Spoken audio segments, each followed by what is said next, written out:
The same Chris. This song for meditation, Clark's life, you know. G, the Mugo.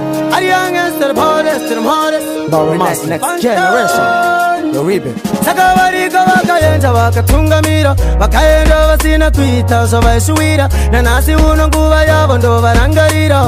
Are the youngest, the hardest, the hardest. Saka ni life ifirika ipiratike kana rauya rufu harukundike vaishengeta nerera vana meturusike kana yakwana nguva futika hazvirambike. Saka ni life ifirika ipiratike kana rauya rufu harukundike vaishengeta nerera vana meturusike kana yakwana nguva futika hazvirambike. Pamuno shashuka unowana munyu varikuda mari zhinji vakubata nyoka menyu vachisimbisana kuti vari kuita zvisinu vachisimbisana vaita kwana nguva kazi chavaomera vachibvunza mubvunzo chatsakupindura vachange vakukaya chavakatadzira daitine nguva takatoshumira.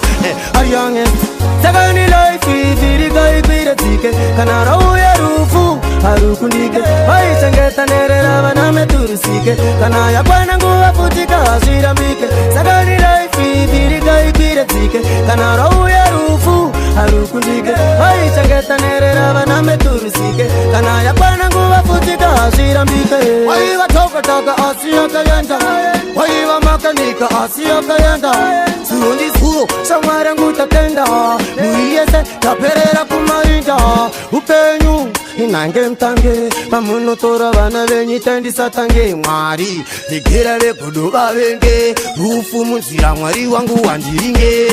Saka ni life ifirika ipiratike kana rauya rufu harukundike vaishengeta nerera vana meturusike kana yakwana nguva futika hazvirambike. Saka ni life ifirika ipiratike kana rauya rufu harukundike vaishengeta nerera vana meturusike kana yakwana nguva futika hazvirambike. Pamuno shashuka unowana munyu varikuda mari zhinji vakubata nyoka menyu vachisimbisana kuti vari kuita zvisinu vachisimbisana vaita kwana nguva kazi chavaomera vachibvunza mubvunzo chatsakupindura vachange vakukaya chavakatadzira daitine nguva takatoshumira.